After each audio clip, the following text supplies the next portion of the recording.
hemos organizado como parte del claustro del programa de Magíster en una salud de la universidad. Y básicamente la idea es poder darle a conocer a la comunidad los distintos aspectos que se abordan en este programa. Entonces, una de las charlas, que es la que voy a dar yo, vamos a hablar un poco sobre biodiversidad. Así que les voy a compartir la presentación. La vamos a poner en modo pantalla completa, ¿sí? Porque, ujú, ahí está. No sé si alguien me puede hacer algún guiño, gesto o algo para saber que está bien.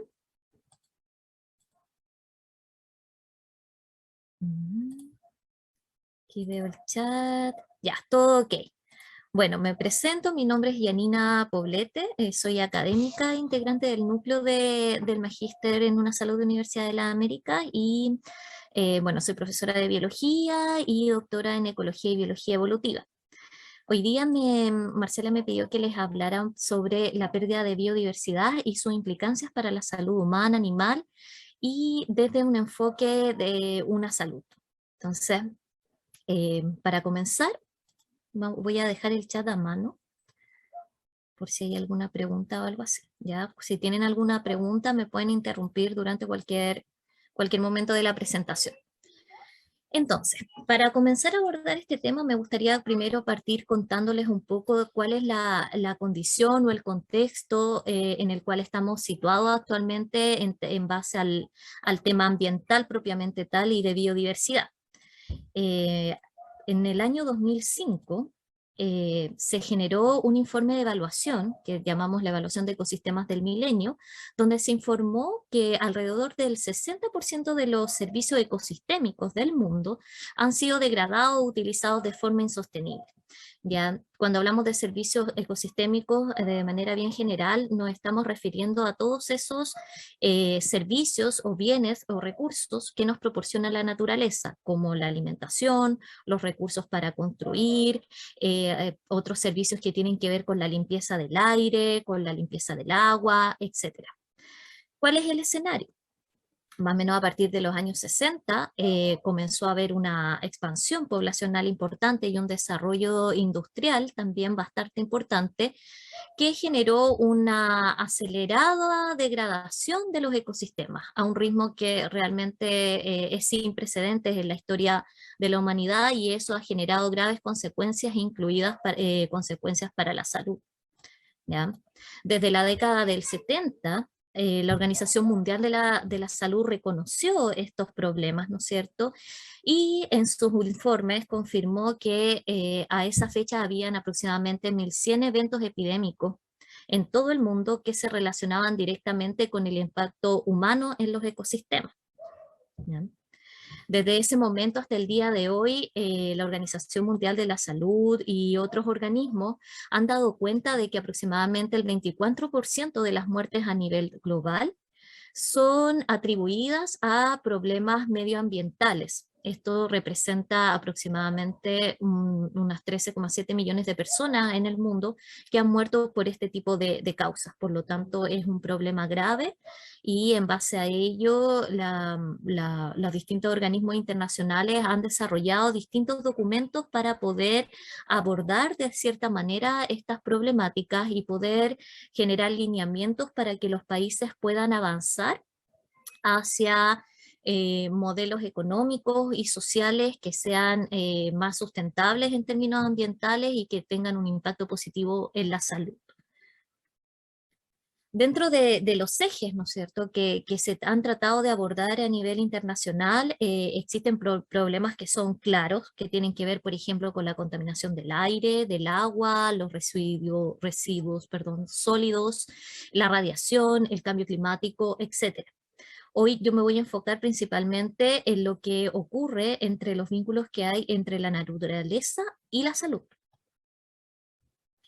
Entonces, desde la Cumbre de Río en el año 1992 en adelante, los esfuerzos se comenzaron a dirigir principalmente a tratar de entender cómo son o cómo funcionan las intrincadas conexiones que existen y la interdependencia que ocurre entre el medio ambiente, la salud y el desarrollo sostenible.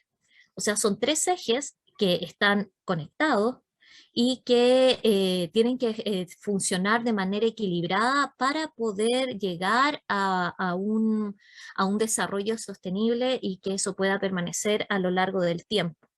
Sin embargo, nos vemos enfrentados a una serie de factores que hacen que estas interconexiones sean bastante difíciles de interpretar y de abordar.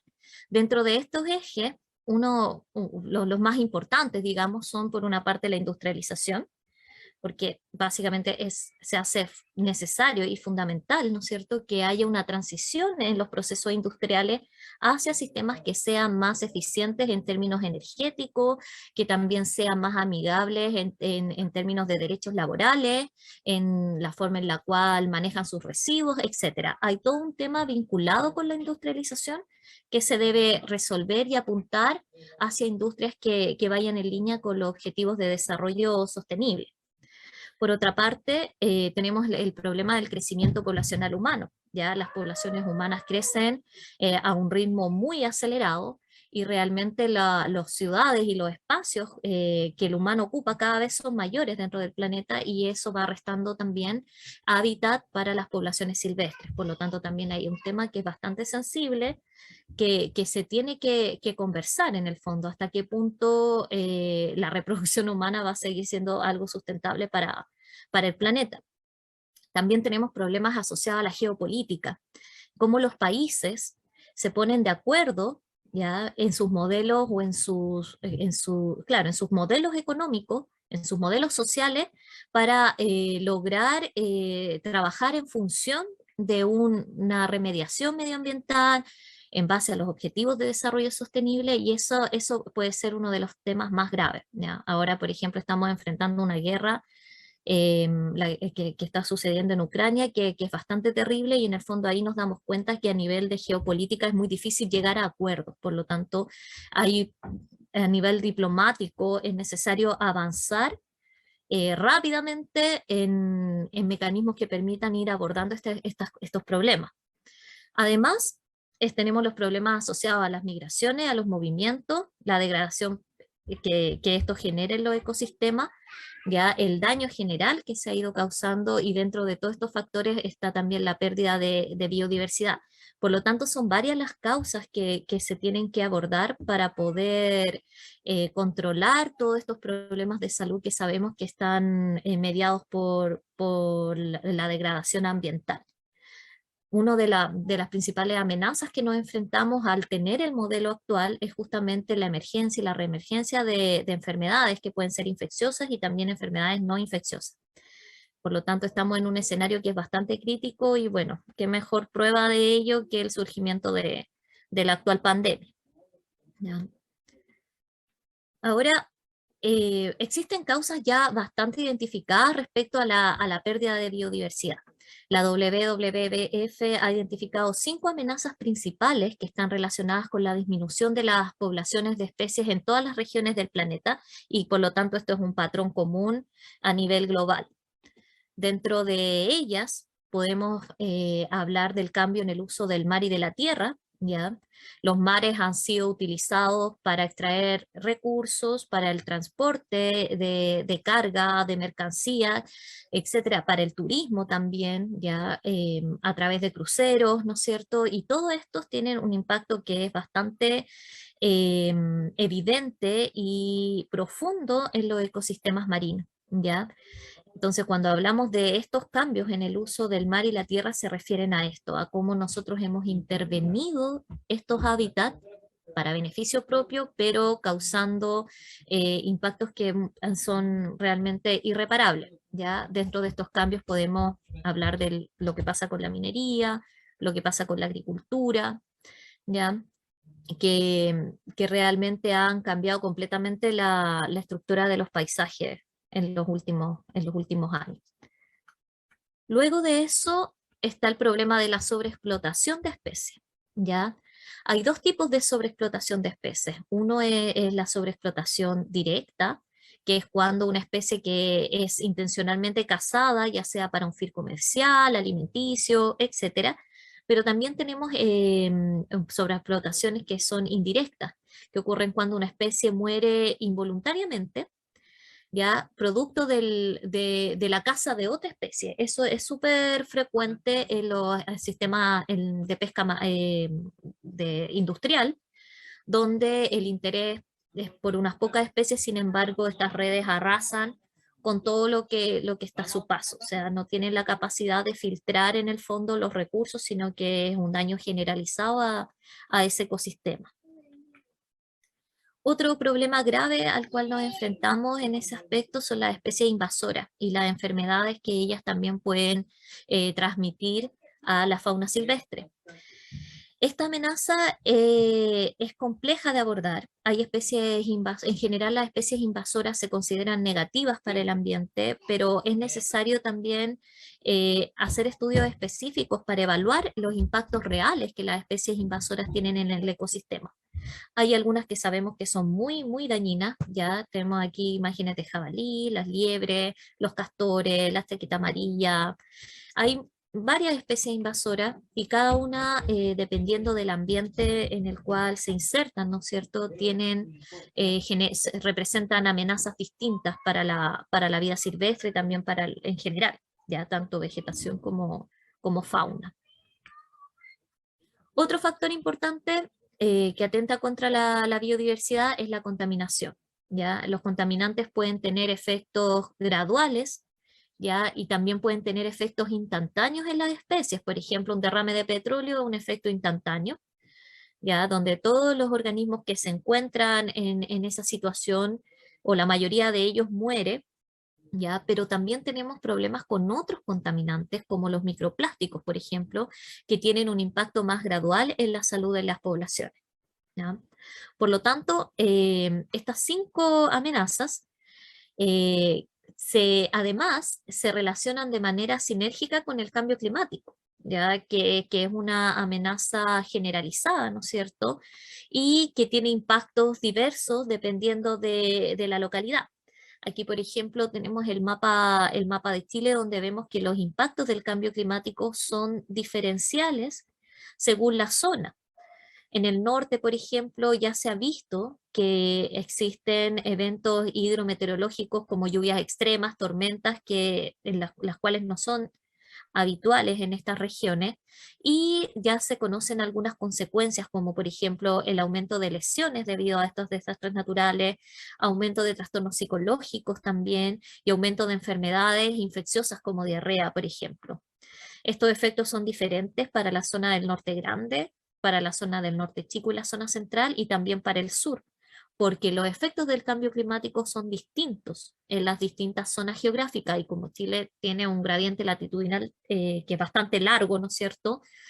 Nosotros podemos ver que los impactos pueden ser un poco diferentes. Por ejemplo, en la zona norte y en la zona central, también se producen eventos extremos climáticos como sequías o lluvias, y se ha visto que esto tiene un efecto relevante en el aumento de algunas enfermedades como la rabia, el antivirus, el dengue, entre otras. ¿Ya? Por lo tanto, el cambio climático como fenómeno está modificando las dinámicas poblacionales, los rangos de distribución de, de muchas especies, entre ellas vectores de enfermedades, etcétera. Entonces ahí nos estamos enfrentando a una amenaza bastante potente, ¿ya? ¿Qué es lo que ha ocurrido con estos problemas? ¿Qué es lo que les voy a mostrar ahora? El índice Planeta Vivo, ¿ya? Lo que muestra es cómo es la pérdida de biodiversidad en las taxas más, podríamos decir, las más reconocidas por las personas, que son mamíferos, aves, peces, reptiles y anfibios en todo el mundo. Y lo que han informado es que desde el año 1970 al 2016 ha habido una disminución promedio mundial de las poblaciones de vertebrados de un 68%, lo cual es bastante. O sea, estamos hablando que más de la mitad de las poblaciones silvestres se han perdido producto de estas 5 amenazas que les mencioné. Ahora, la pérdida de biodiversidad no es equitativa en el planeta. Ya hay regiones del planeta que se han visto mucho más afectadas que otras. Por ejemplo, acá vemos las sociedades desarrolladas como Norteamérica o Europa, que tienen niveles de pérdida de diversidad menores al 50%. Sin embargo, ya en Asia se ve un aumento bastante relevante en estos valores y en África el porcentaje es mayor. Pero la cifra que sin duda es más sorprendente es lo que pasa en América Latina y el Caribe, donde el 94% de la biodiversidad se ha visto afectada, ¿ya? O ha disminuido producto de estos cinco impactos, ¿ya? Y esto probablemente tiene que ver con el modelo económico, con los modelos extractivistas, con la forma con que América Latina finalmente se posiciona en el escenario mundial como un lugar básicamente de proveedor de materias primas y de recursos. ¿Ya? Por lo tanto, como región estamos muy afectados por este problema y es necesario que América Latina y que el Caribe eh, quizás se alineen para poder manejar este problema de una manera más global y no tan sectorizada por país. ¿Ya? Esto es una opinión personal. Ahora, en este mapa, ya nosotros podemos dimensionar a nivel global, ¿no es cierto? ¿Cómo ha sido la pérdida en el fondo la deforestación, la pérdida de bosques? Aquí podemos ver en este mapa que las zonas verde claro, todo lo que está en verde claro, que son límites, nos muestran cómo eran las zonas boscosas, forestales, en el año 2000. Y en verde oscuro nos muestran lo que existía hasta 2017. Si nos damos cuenta, hay una reducción, pero impresionante, desde mi punto de vista, la cantidad de hectáreas que se han deforestado. Ya la deforestación ha avanzado así a un ritmo demasiado acelerado en el último tiempo. Fíjense, por ejemplo, acá lo que ocurre en Sudamérica con Brasil. Ya prácticamente toda esta zona ha sido deforestada en los últimos años. ¿Ya? Acá esta imagen nos muestra en morado cuáles son los frentes de deforestación, o sea, cuáles son los lugares donde la deforestación va presionando y va avanzando. Por lo tanto, aquí podemos darnos cuenta de lo grave que es el problema y que es necesario avanzar rápidamente a un modelo que sea sustentable en el tiempo e idealmente poder reforestar, ¿no es cierto?, con vegetación nativa en cada lugar, ¿no es cierto?, para tratar de recuperar algunos de estos espacios. Aquí vemos qué es lo que pasa con la deforestación. Dado que este problema ya se ha evidenciado hace mucho tiempo, varios países han abordado distintas formas de tratar de solucionar el problema, ya algunos más exitosos que otros, pero la mayoría de los planes apuntan a la reforestación y a la expansión de la zona deforestada. Pero aún así, lo que nos damos cuenta es que la velocidad de expansión forestal sigue siendo, o la cantidad, mejor dicho, de expansión forestal en hectáreas, ¿no es cierto?, sigue siendo menor respecto al patrón de deforestación. Acá tenemos, por ejemplo, en verde, cómo se han ido recuperando bosques, ¿ya? Hectáreas de bosque, y acá vemos cómo en el mismo periodo de tiempo se han ido reduciendo. Entonces, hasta el momento todavía no somos capaces de llegar a un equilibrio entre la expansión forestal y la deforestación.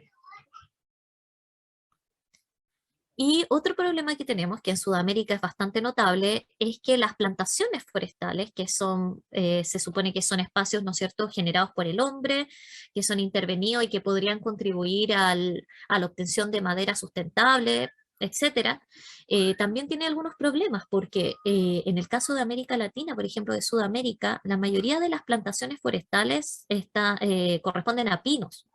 ¿Ya? Y el porcentaje de vegetación nativa que se ha reforestado en esta área es muy, muy menor. Por lo tanto, acá Sudamérica tiene una tarea bastante importante en incentivar la reforestación con especies nativas que también pueden ser utilizadas desde algún momento, ¿no es cierto?, para, como recurso, pero en eso se tiene que avanzar para que la vegetación nativa y los bosques nativos vuelvan a ser lugares habitados también por fauna local.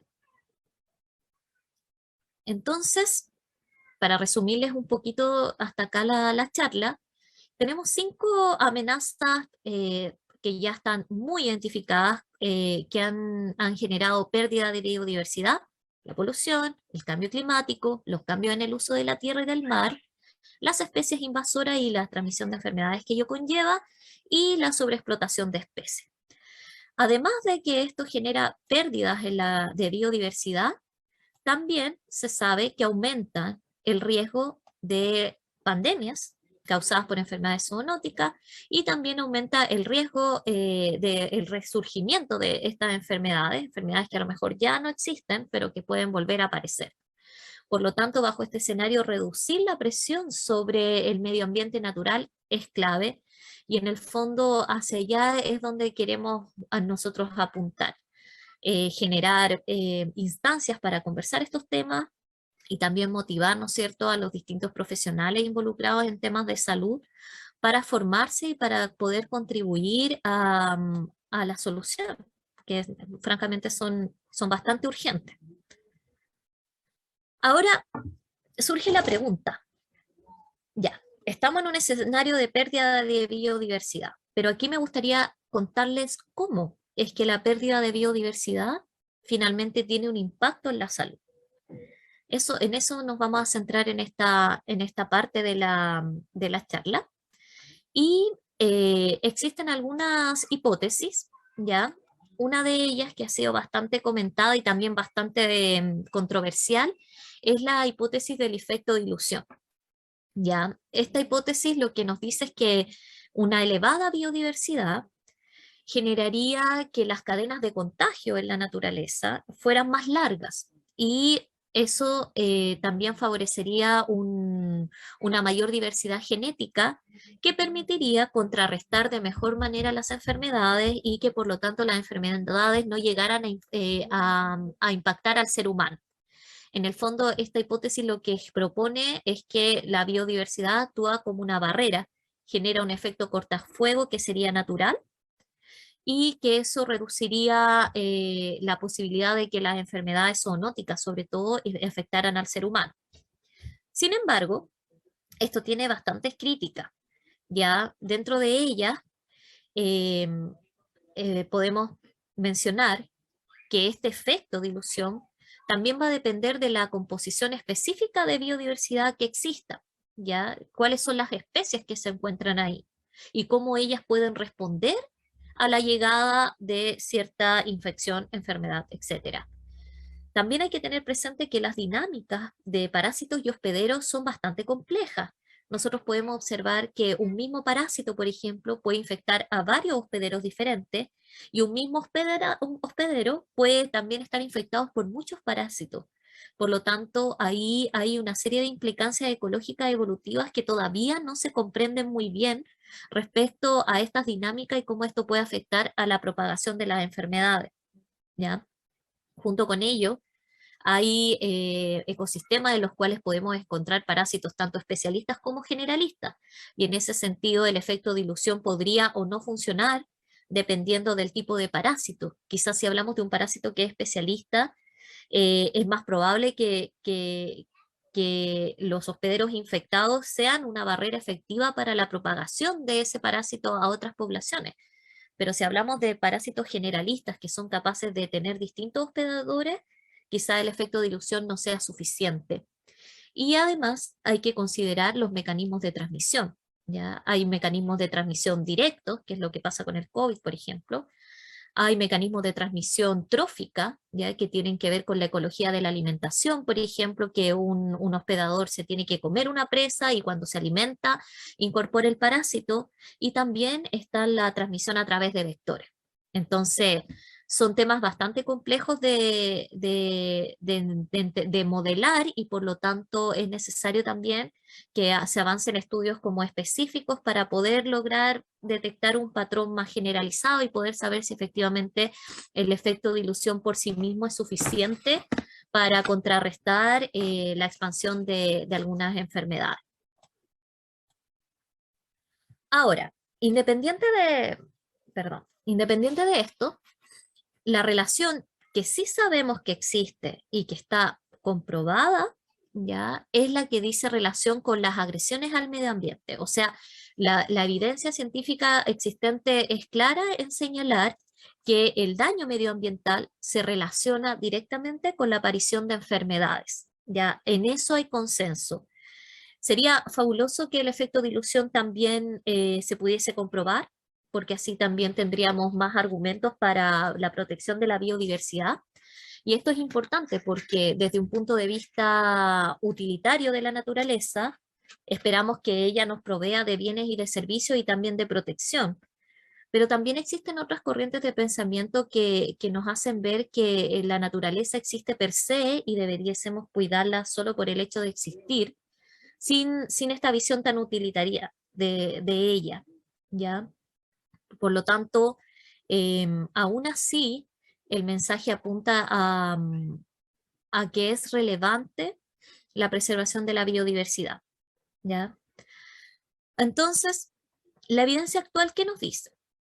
Primero, que la deforestación aumenta las probabilidades de enfermedades emergentes y reemergentes. Eso está comprobado. Les voy a mostrar varios ejemplos para que ustedes conozcan estas situaciones. Y lo otro que está bastante comprobado es que los procesos que aceleran la extinción de especies, como el cambio climático, la deforestación, entre otros, también favorecen la transmisión de virus entre animales y humanos. Eso está muy documentado. Yo aquí les voy a mostrar algunos ejemplos. Eh, Me van a esperar unos segunditos porque necesito sonarme.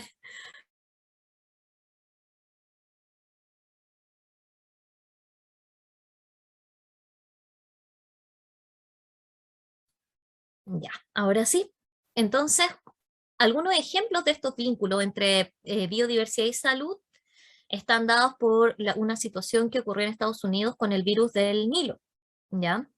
El virus del Nilo es un virus que se transmite a través de un mosquito, ¿ya? Y las aves, como los tordos y otras aves también, son hospederos intermediarios. ¿Ya? Estos hospederos no sufren la sintomatología de la infección por este virus. Sin embargo, cuando estas aves son picadas, un ave infectada es picada por este mosquito traslada el virus pasa a sus glándulas salivales y luego puede atacar a un humano o a otro mamífero de manera accidental. Y este huésped, que es un huésped accidental, es el huésped definitivo donde el parásito genera la mayor sintomatología. La sintomatología puede ser desde un resfrío leve hasta una encefalopatía y también meningitis. Por lo tanto, es bastante grave. Ahora, ¿cómo sabemos que esto es producto de un problema medioambiental? Esta enfermedad se transmitió en Estados Unidos debido a la deforestación que ocurrió para dar paso a la agricultura intensiva. Cuando damos paso a la agricultura, se generan llanos, se generan praderas que son hábitat apropiados para estas aves, ¿ya? Por lo tanto, eso favoreció mucho la transmisión de esta enfermedad en esa localidad. Otro ejemplo que tenemos de esta situación es lo que pasa con la malaria. ¿Ya? En el Amazonas, la deforestación ha provocado que haya un aumento exponencial de mosquitos transmisores de malaria, y esto debido a que la deforestación permitió que se generaran las condiciones ambientales apropiadas para el desarrollo de estos vectores. ¿Ya? Mayor exposición solar junto con la humedad generaron el escenario propicio para la expansión poblacional de estos mosquitos y con ello la expansión de la malaria, que es un parásito, un hemoparásito, ya que tiene distintos efectos en la salud humana. Acá podemos ver que en Brasil se han hecho hartas investigaciones respecto a este tema y bueno, en la selva existen minas, ya, minas muchas veces clandestinas, donde que ocupan un área extensa, deforestan un área grande, y toda esta situación genera reservorios para estos mosquitos que se transforman en reservorios de malaria. Por lo tanto, acá hay un problema de salud que es grave, que se trata de combatir, pero realmente es bastante difícil porque muchos de de estas situaciones mineras son ilegales. Ya, por lo tanto, es muy difícil de pronto controlar eh, o clausurar estas minas. ¿Ya? Entonces ahí se mezcla un problema social, un problema económico, un problema legal también, con un problema ambiental que termina afectando la salud pública.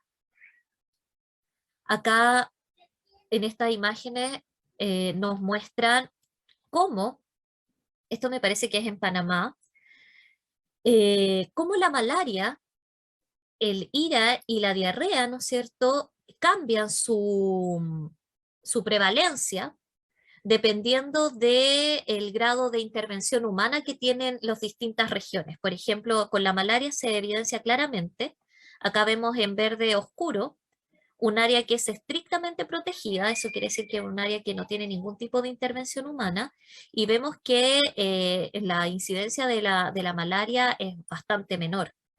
En cambio, ya cuando hay áreas con manejo sustentable o también en áreas que pueden ser ya definitivamente urbanizadas, el aumento de la malaria es exponencial. Ya es mucho mayor la incidencia de malaria en un área intervenida que en un área no intervenida. Y esto es otro ejemplo de cómo la deforestación, ¿no es cierto?, puede afectar a a la prevalencia de enfermedades. Aquí lo que se muestra es una infección por paracoccidiosis, ¿ya?, que es un tipo de hongo que ataca al humano, y lo que se vio en este estudio es que a medida que avanzaba la construcción de esta carretera, que se ve en rojo acá, junto con el avance de la carretera empezaban a aparecer brotes de esta infección. Entonces, la deforestación en este caso generó el escenario propicio para que este hongo pudiera proliferar y pudiese contagiar también a la población, ¿ya? Acá vemos también que estas nuevas prácticas, ¿no es cierto?, de producción y cambios del uso de la tierra en general, deforestación en general, producen también ambientes que son favorables, no solamente para estos hongos que les mencionaba o para los vectores de la malaria, sino que también para otro tipo de infecciones que son propagadas, por ejemplo, por murciélagos, como el caso de la rabia. Se ha visto que la incidencia de rabia, tanto en humanos como en bovinos, por ejemplo, ha aumentado muchísimo. Y dentro de las causas de ese aumento de esta enfermedad está la deforestación como una de las causas principales. Acá vemos lo que pasa con el virus Zika en el mundo, que su prevalencia, ¿no es cierto? Y bueno, la mortalidad también, el número de casos, etcétera, es mucho mayor en zonas que están deforestadas. Por ejemplo, si se acuerdan de la imagen que le mostré de la deforestación en Brasil, se podrán dar cuenta que es prácticamente la misma zona donde hay un aumento o donde hay una mayor tasa una mayor prevalencia de esta infección. ¿Ya? En Chile, que se ve aquí chiquitito, esta zona que también está afectada o ha sido afectada por este tipo de enfermedad, también es la zona del Maule, ¿ya? La zona de la Araucanía, que son zonas donde se concentra la mayor deforestación. Y acá creo que este es el último ejemplo que les traigo, que tiene que ver con Candida auris, ¿no es cierto?, que es un protozoo que le ha ido muy bien gracias al cambio climático. Ya el cambio climático lo que ha provocado es un aumento de las temperaturas, como saben, ¿no es cierto?, a nivel global y en distintos ambientes es mayor o menor. Pero en este caso, lo que ocurre con este parásito es que las temperaturas se ha adaptado, dado el cambio climático, a reproducirse y sobrevivir a temperaturas ambientales que son muy similares a las temperaturas fisiológicas de los endotermos, de mamíferos, de aves, etcétera. Eso ha permitido que esta especie, al ser tolerante a las temperaturas fisiológicas de estos organismos, incluyendo al humano, sean capaces de infectarlo. En el fondo tenemos que hay una termotolerancia que está evolucionando o que ya evolucionó, porque esto ya se sabe, y por lo tanto ha habido un aumento considerable y propagación de este parásito debido al cambio climático. Ya acá tenemos nosotros que las aves son uno de los reservorios, ¿no es cierto? Y que son capaces de movilizar, ¿no es cierto?, a este parásito que es termotolerante a otras zonas, y esto puede generar que finalmente el parásito entre en contacto con el ser humano. Por lo tanto, ahí tenemos también un problema grave. Esto se ha detectado en esta bacteria o en este protozoo, perdón, pero también podría estar ocurriendo en bacterias, en virus, en otros protozoos que se pueden estar haciendo cada vez más tolerantes a las condiciones fisiológicas humanas, cosa que antes del cambio climático probablemente era más difícil que ocurriera. Acá vemos en la imagen justamente lo que les estoy mostrando. Este es un estudio más o menos reciente del 2019 donde se analizaron diferentes cepas de Cándida. Ahí está Cándida auris.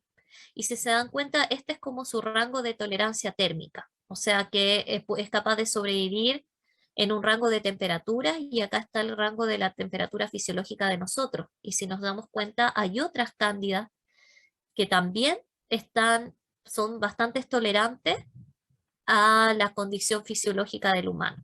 Por lo tanto, acá esto es una evidencia de que el cambio climático per se puede estar generando cambios en las especies y en las poblaciones que pueden traducirse en un mayor riesgo para la salud humana y también para la salud animal. Acá vemos lo que pasa también con el mal de Chagas, ¿ya? Dado que la deforestación ha aumentado el contacto humano con áreas forestales, porque la expansión urbana ha hecho que las personas vivan en ambientes rurales, semirurales, donde están rodeados por bosque, se ha generado un aumento en la abundancia y la distribución de este vector respecto a la población humana. Y también se ha visto que esta expansión a zonas rurales, esto de un estudio en Panamá, ha generado un aumento, ¿no es cierto?, de la transmisión del mal de Chagas. Así que bueno, respecto a esto, la evidencia es mucha. Yo les quise traer algunos ejemplos, los que me parecieron más interesantes, pero hay mucha evidencia respecto a cómo la deforestación finalmente tiene impacto en la salud en distintos niveles, y seguro que nos falta mucho por investigar aún respecto a este tema. Pero además hay otros impactos que en la salud que pueden ser un poco más indirectos, que tienen que ver con la pérdida de biodiversidad. Uno de ellos es lo que ocurre con la pérdida de biodiversidad y la seguridad alimentaria, ¿ya? La diversidad agrícola, que incluye todos los elementos de la biodiversidad biológica que tienen importancia para la alimentación y para la agricultura, es un concepto que se utiliza, ¿no es cierto?, para referirnos a cómo la agricultura ha utilizado ciertos tipos de especies para la alimentación. Eso ha tenido costos bastante altos. Los costos de la agricultura van desde el uso excesivo, ¿no es cierto?, de insumos que son renovables y no renovables, de recursos naturales, pérdida de biodiversidad que se debe a la deforestación de grandes áreas para plantar distintos tipos de productos, y por lo tanto el daño en ese aspecto es bastante mayor.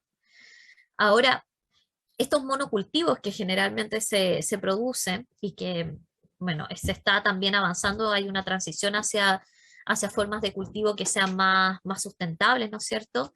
Pero en términos simples, los monocultivos lo que generan son un desierto alimenticio para muchas especies de insectos, ya que necesitan alimentarse de ciertas plantas que no existen en ese ecosistema simplemente. Por lo tanto, esto trae una serie de problemas sinérgicos y ha llevado a la extinción de varias especies de polinizadores. Entonces ahí nos enfrentamos con un problema grande. Pero además hay un problema que tiene que ver con la pérdida de diversidad genética. Ya los recursos genéticos que tienen las plantas, por ejemplo, para enfrentar enfermedades, y eso pone en riesgo, evidentemente, la probabilidad de generar alimentos.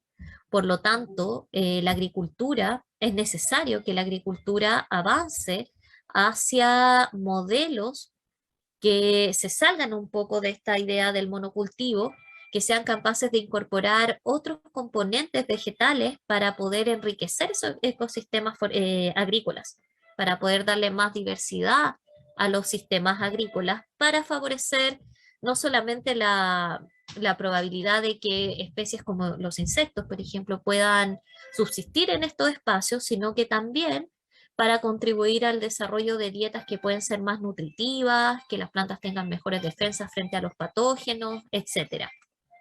Aquí les muestro algunos ejemplos de cómo se puede lograr avanzar hacia modelos agrícolas más sustentables. Por ejemplo, acá tenemos un cultivo, ¿no es cierto?, que mezcla, como se dan cuenta, flores con cultivos que son de importancia alimenticia como una manera de contribuir al control de depredadores y parasitoides que pueden afectar a estas plagas. Estas son plantaciones de fresa.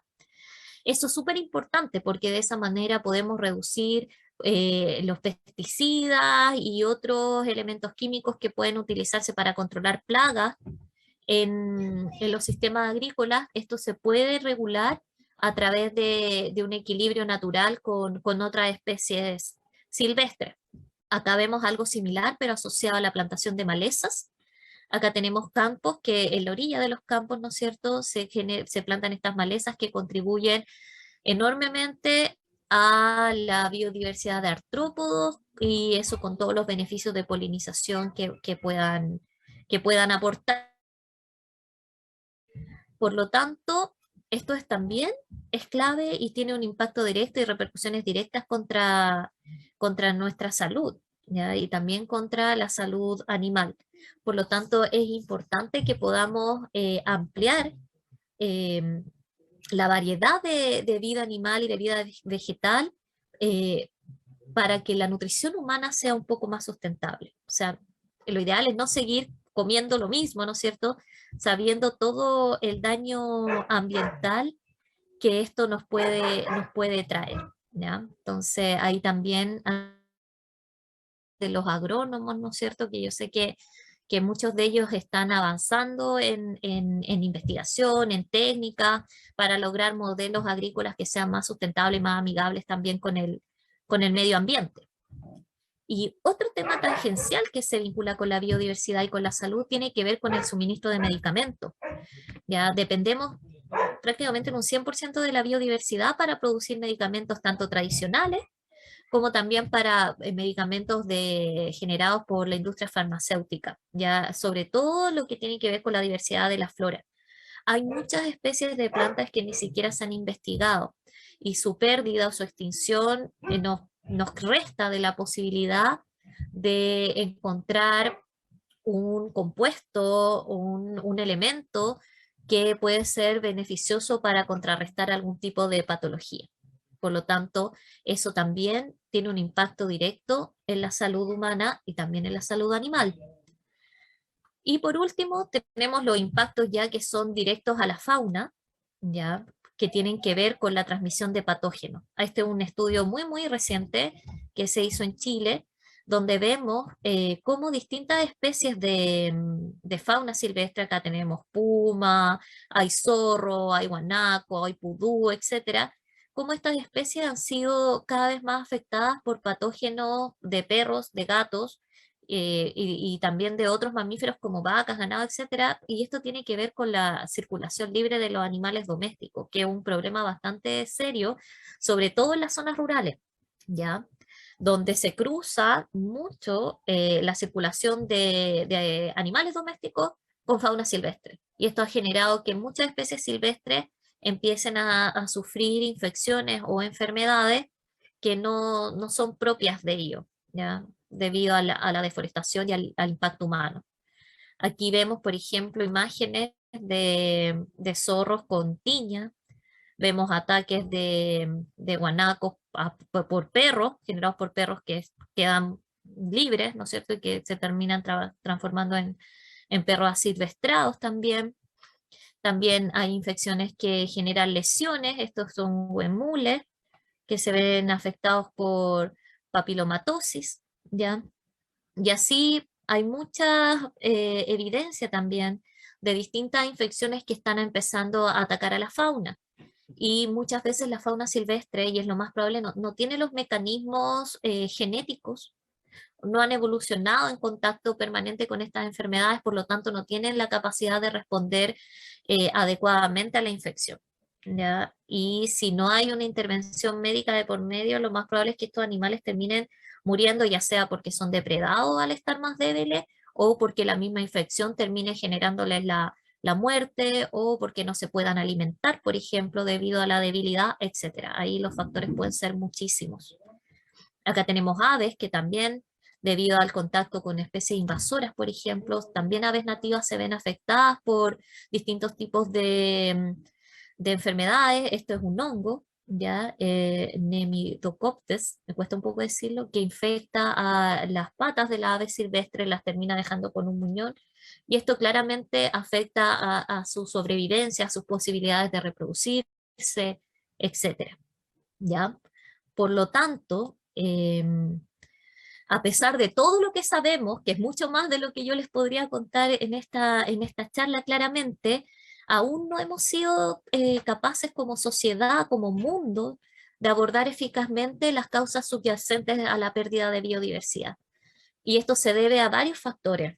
Algunos de ellos, primero, es la ausencia generalizada de medidas que sean concretas para frenar el problema de la pérdida de biodiversidad, la ausencia de un enfoque, una salud, que es lo que necesitamos, mirar la salud como algo integral, que incluya a la naturaleza en este concepto, la persistencia de un modelo económico que lamentablemente es extractivista y que mientras siga siendo así, es muy difícil controlar la pérdida de biodiversidad. Eh, También las faltas de consenso que existen entre los mismos investigadores o académicos o políticos, ¿no es cierto?, respecto al enfoque necesario para proteger y restaurar los ecosistemas. Hay muchas visiones diferentes respecto a cómo podríamos abordar este problema y es necesario que también que haya consenso en eso. Además, tenemos problemas políticos, dado que la política y la diplomacia aún no es capaces de generar modificaciones sustanciales respecto al modelo urbanístico.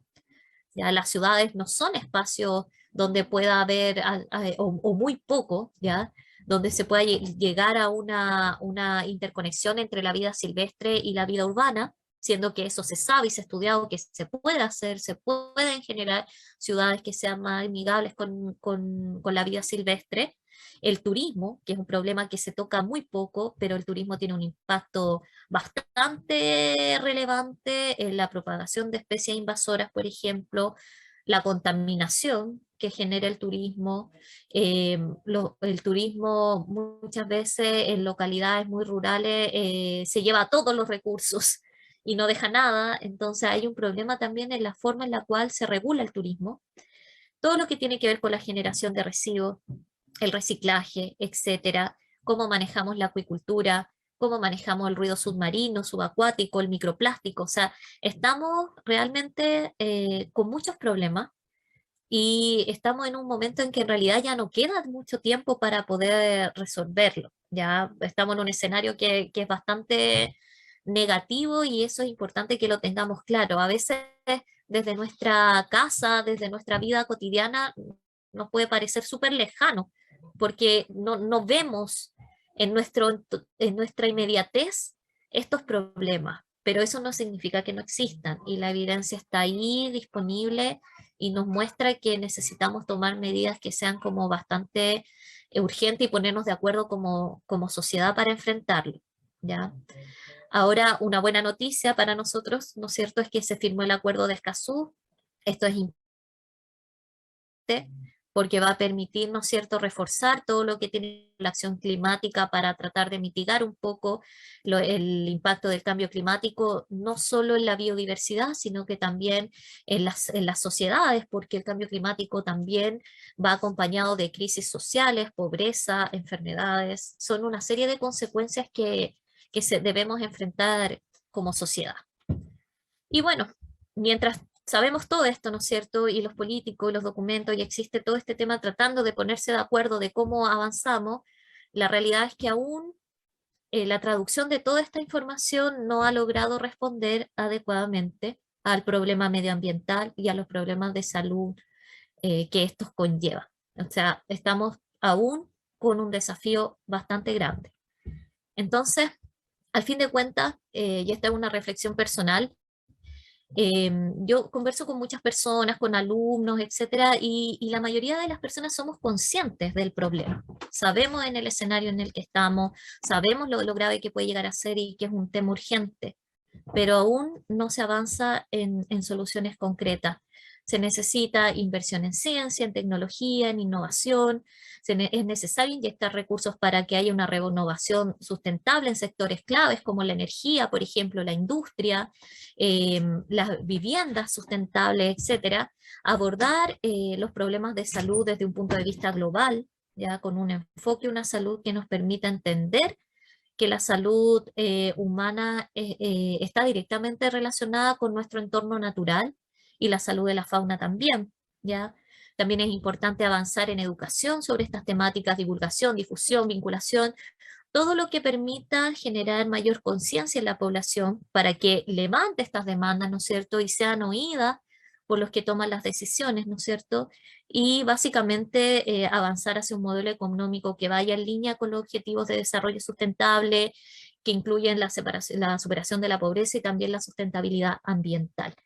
Entonces, esta charla es una invitación a los que están aquí para que reflexionemos sobre el tema y, y idealmente formarnos profesionalmente en estos temas para poder ser parte como desde el punto de vista técnico, pasar a formar parte de la solución. Así que esa es la presentación. Y nada, Muchas invitarlos. gracias, Janina. Muchas gracias, Janina. Bueno, ingresé yo como moderadora debido al problema técnico de Marcela. Súper interesante tu presentación. Concuerdo contigo de que si bien están todos los intereses en mejorar y lograr estos objetivos de desarrollo sostenible, y están todas las propuestas planteadas, están estos problemas de biodiversidad súper importante que mencionaste tú, de la pérdida de un 94% de la biodiversidad en Latinoamérica y el Caribe, que de hecho coincide con lo que ocurre con seguridad alimentaria, ya que erradicar el hambre es el segundo objetivo de desarrollo sostenible, y el panorama es bastante desolador también, porque no solo no hemos avanzado, sino que incluso hemos retrocedido, ¿ya? Donde también hemos retrocedido, donde también ocurre y coincide con lo que mencionaste tú, que la región de Latinoamérica y el Caribe es la región que está aumentando más rápidamente los niveles de inseguridad alimentaria en el mundo. Entonces, nos vamos dando cuenta de que hay aquí una interrelación en todo lo que tú mencionas, en todo lo que está ocurriendo, así que muchas gracias por tu presentación.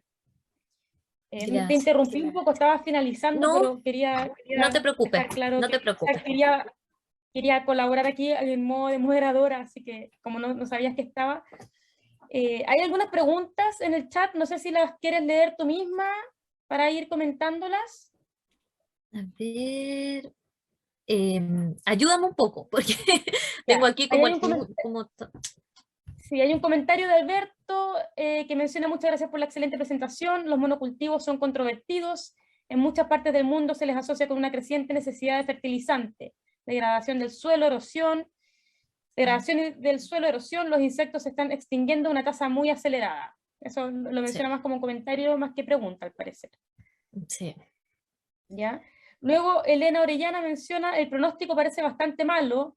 Desde tu perspectiva, ¿qué medidas o acciones recomendarías como fundamental y urgente para aplicar desde ya?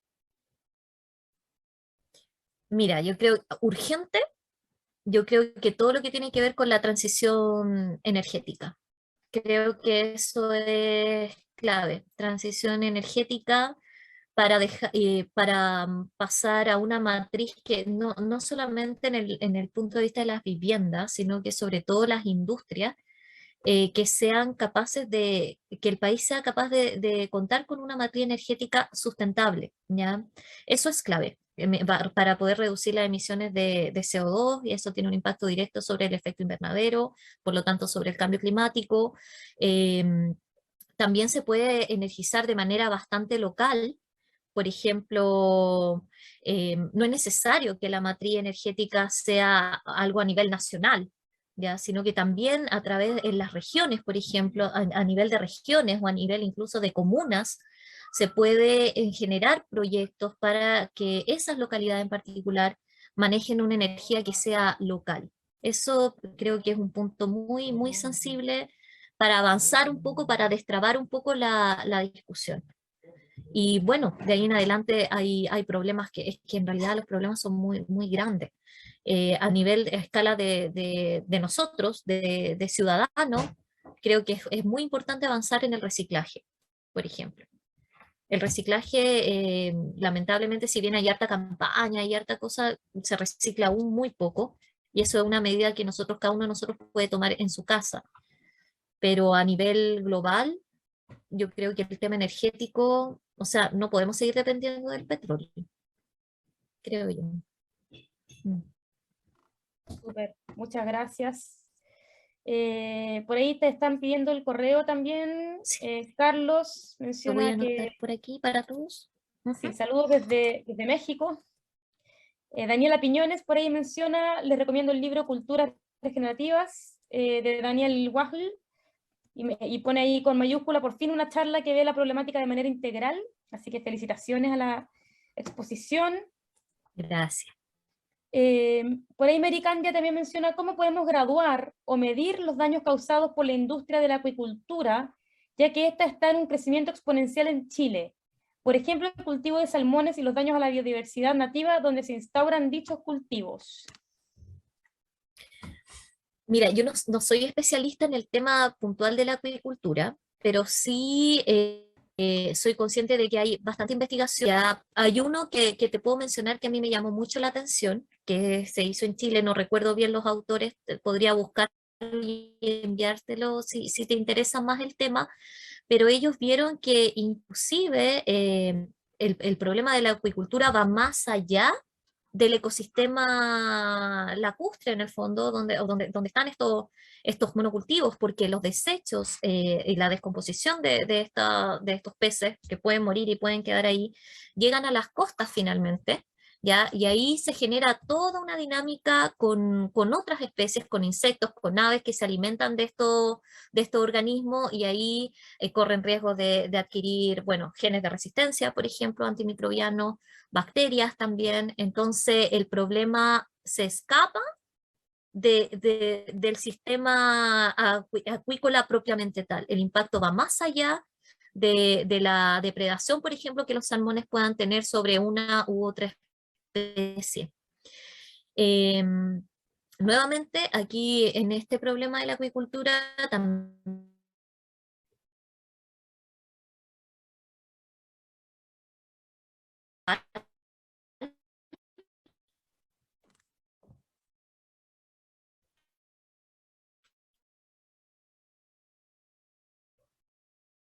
Hay problemas de conexión, no sé si es que yo o la doctora.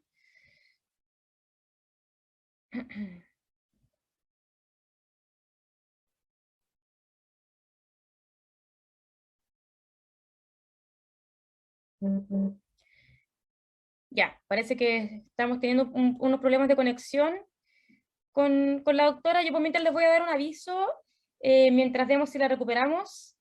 Esta por si acaso es la primera charla que vamos a estar dando en el marco del magíster de One Health, Una Salud. Las clases comienzan en septiembre de este año, comienzan en el segundo semestre, así que los que estén interesados y se quieren inscribir, voy a dejar un correo aquí para que se contacten con la directora del magíster, que es la doctora Marcela Fresno. he vuelto. Espérame un poquito, Yani. La Sí. doctora Marcela Fresno. Antes de que se vayan los que ya se están retirando, voy a dejar aquí su correo escrito. Cualquier consulta respecto al magíster le pueden escribir a ella. Las inscripciones ya están abiertas. Y vamos a seguir dando nosotros charlas en este contexto del magíster de una salud, de distintos temas que podamos ir dándole el enfoque aquí que necesitamos para generar esta formación multidisciplinaria y podamos ver cómo podemos aportar, como decía la doctora Yanina, desde nuestra expertise técnica a este concepto, ¿ya? Ahí, Janina, estabas dando el aviso mientras tanto tú volvías a la conexión, que te perdimos. Sí, me perdí un poco con el tema, pero bueno, eso. Yo creo que los impactos, si la pregunta es cómo, a ver, es, yo creo que sabemos mucho del daño ambiental, pero falta. Estoy segura que es mucho más de lo que hemos logrado saber. Igual yo tengo entendido que la acuicultura es una de las industrias productivas en Chile que más está haciendo trabajos para disminuir el impacto ambiental que generan. Ya están súper Sí, conscientes y se están generando muchas normativas, así que creo que si bien generan un alto impacto, ellos están súper conscientes y se está trabajando súper a máxima velocidad para tratar de estar en los estándares, porque también se los piden en para el comercio internacional, ya, o sea, es algo que ellos también tienen que cumplir, así que están cada vez generando más normativas. Hay otra pregunta por interno que menciona, aquí menciona una de los asistentes, ¿será que en algún momento habrá que pensar en control biológico humano? Lo digo porque toda industria o producción obedece a demanda poblacional. ¿Su opinión? mira, mi opinión, a ver, yo les mencioné por ahí en la presentación que el crecimiento poblacional humano es un problema. O sea, nosotros somos el problema acá, ¿ya? Y eso es un tema bastante controversial porque en el fondo lo que nosotros deberíamos hacer como medida uno es frenar el crecimiento poblacional humano. Eso significaría que no debiésemos tener hijos, ya las generaciones que estamos actualmente habitando en el planeta, por lo menos por un tiempo, porque el impacto de cada persona en el planeta es muchísimo, o sea, desde una guagua la cantidad de pañales que usa, o sea, el impacto de cada uno de nosotros es muy alto. Entonces, una forma podría ser una forma de controlarlo, reducir la reproducción humana, pero claramente eso es súper controversial porque involucra los derechos reproductivos, creencias religiosas, por ejemplo, que van en contra de cualquier método anticonceptivo inclusive. Entonces es un tema muy, muy, muy polémico. Yo creo que, personalmente creo que hay que ser consciente del problema y quizás en mi caso personal no apuntaría a tener todos los hijos que pueda tener, porque entiendo que eso tiene un costo ambiental que es muy alto.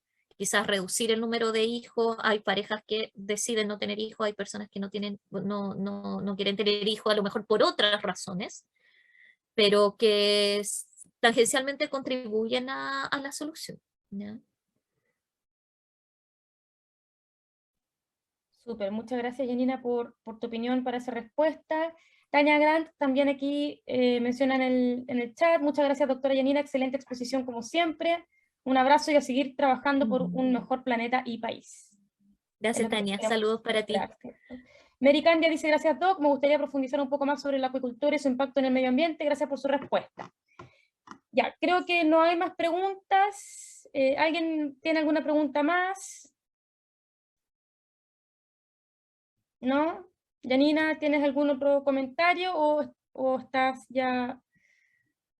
No nos quedan más Solo preguntas. darle las gracias por participar de estas charlas, por darse el tiempo de querer conocer más sobre estos temas, sobre lo que estamos viviendo, sobre lo que pasa con el medio ambiente. Tomarse un tiempo para esto ya es súper bueno y incentivarlos, motivarlos a que se formen en estos temas es súper necesario. Faltan profesionales especialistas y mi invitación va más por ahí, a que tratemos de construir una comunidad de profesionales que conozca de estas dinámicas y que pueda empezar a aportar a soluciones desde su lugar. Súper, sí, estamos totalmente de acuerdo. Muchas gracias entonces, Janina, muchas gracias a todos los participantes y una vez más los invitamos a unirse a nuestro magíster de One Health, una salud, donde estamos abarcando todas estas temáticas que son tan interesantes para apoyar ahí en tener un mejor planeta y lograr los objetivos de desarrollo sostenible. ¿Ya? Así que cualquier consulta, les repito que pueden escribirle a la doctora Marcela Fresno y estaríamos nosotros felices de recibirlos en nuestro programa de magíster. Les vamos a enviar también información de las futuras charlas que vamos a estar teniendo en las siguientes semanas, ¿ya? Muchas gracias a todos por su participación. Gracias, Fran. Gracias a todos, que estén muy bien. Nos Estén vemos. bien. Gracias. Chao, chao.